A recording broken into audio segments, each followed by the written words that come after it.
السلام علیکم زما ګرانو پښتنو ورونو، امید لرم چې ټول به ښه روغ جوړ او خوشحاله یاست او د صحت جامې به مو په تن وي. ګرانو دوستانو، زه درته بیا یو ځل یوې نوې ښکلې او اساسي طریقې سره حاضر شوی یم.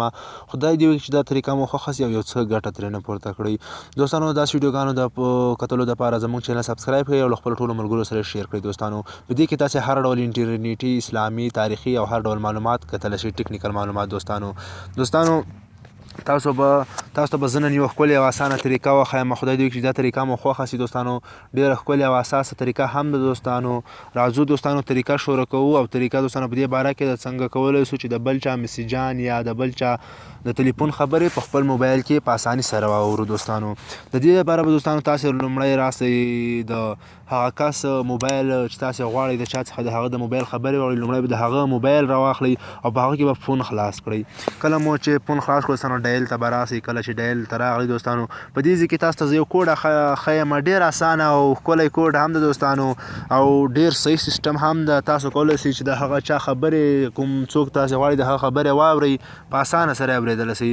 دوستانو، د دې لپاره تاسو ته زه یو کوډ ښیم. هغه کوډ دا دی *21* او له هغه نه وروسته دوستانو تاسو خپل نمبر کې کاږئ چې هر نمبر غواړئ تاسې په هغه باندې خبرې واورئ. دوستانو، هغه نمبر دلته کېکاږئ او له هغه نه بعد دوستانو هیڅ مشکله کېکاږه، هغه دوستانو تاسې ډایل کړئ. کله مو چې ډایل کړئ دوستانو، میم کوډ سټارټډ روان دی. تاسې وګورئ کال فارورډینګ دوستانو، دغه دوستانو رجسټر څه دوستانو ویس هغه څه دغه دوستانو کوم چې ته اوس دې نشته، موږ کولی شو چې د هغه خبرې ډېر په اسانۍ سره په خپل موبایل کې واورو او دغه سیسټم په دې کې فعاله سو. دوستانو ډېر ښکلی سیسټم ده. اوس دوستانو موږ کولی شو چې د هغه چا خبرې، کوم څوک چې موږ غواړو یا د هغه چا موبایل مو چې راخیستی کوم نمبر باندې چې واورو، هغه مو کې ولیکه، غواړو چې په دې کې د هغه میسیجان واورو. دوستانو، د دې لپاره غیر فعالولو لپاره به دوستانو تاسې په یو ځل بیا *2*1# کېکاږئ او دوستانو تاسو به دا څه ده که نه ډایل کړئ. دوستانو، کله مو چې ډایل کړئ، میم کوډ سټارټډ روان دی. دوستانو، تاسې وګورئ دغه کوم سیسټم چې تاسو په موبایل کې دوستانو بلاک شو، ختم شو. دوستانو، ډېره ښکلې او اساسه طریقه ده، اسانه طریقه ده. ملګرو نو خپلو ټولو دوستانو سره شیر کړئ. ډېره ښکلې او اساسه طریقه ده.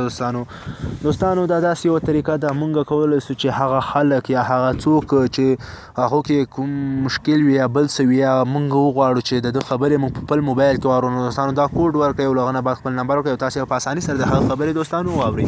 دوستانو، دا ښکلې طریقه او اساسه طریقه ده، له خپلو ټولو ملګرو سره شیر کړئ. دوستانو، دغه طریقه وه چې ستاسو درانه حضور ته مې وړاندې کړه. تر بلې طریقې چې زه ستاسو درانه حضور ته حاضرېږم، تاسې په لوی او بخښونکي څښتن تعالی سپارم. ښه وخت، ښې شېبې، هر چیرې چې اوسئ، کامیاب او بریالي اوسئ.